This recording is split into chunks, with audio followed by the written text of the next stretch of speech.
Ketika Rasulullah Shallallahu Alaihi Wasallam memanggil kaum muslimin yang mampu berperang untuk terjun ke gelanggang perang Badar, terjadi dialog menarik antara Sa'ad bin Haitsamah dengan ayahnya yakni Haitsamah. Dalam masa-masa itu panggilan seperti itu tidak terlalu mengherankan. Kaum muslimin sudah tidak merasa asing bila dipanggil untuk membela agama Allah dan jihad fisabilillah. Sebab itu Haitsamah berkata kepada anaknya, "Wahai anakku, aku akan keluar untuk berperang dan kau tinggal di rumah menjaga wanita dan anak-anak." "Wahai ayahku, demi Allah janganlah berbuat seperti itu, karena keinginanku untuk memerangi mereka lebih besar daripada keinginanmu.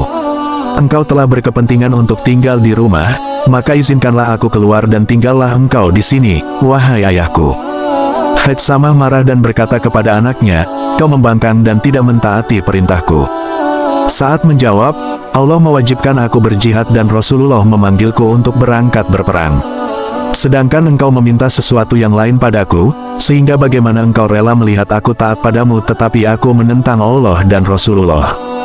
Maka Haitsamah berkata, "Wahai anakku, apabila ada antara kita harus ada yang berangkat satu orang baik kau maupun aku, maka dahulukan aku untuk berangkat."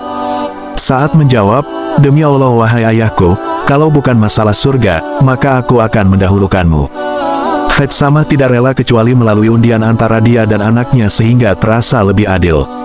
Hasil undian menunjukkan bahwa Sa'adlah yang harus turun ke medan perang. Dia pun turun ke medan Badar dan mati syahid. Setelah itu Haitsamah berangkat menuju medan pertempuran. Tetapi Rasulullah tidak mengizinkannya. Hanya saja Rasulullah akhirnya mengizinkannya setelah Haitsamah berkata sambil menangis, "Wahai Rasulullah, aku sekali terjun dalam perang Badar. Lantaran inginnya aku harus mengadakan undian dengan anakku.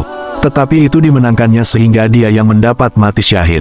Kemarin aku bermimpi di mana di dalamnya anakku itu berkata kepadaku, 'Engkau harus menemani kami di surga,' dan aku telah menerima janji Allah. Wahai Rasulullah, demi Allah aku rindu untuk menemaninya di surga. Usiaku telah lanjut dan aku ingin berjumpa dengan Tuhanku." Setelah diizinkan Rasulullah, Haitsamah bertempur hingga mati syahid dan berjumpa dengan anaknya di surga.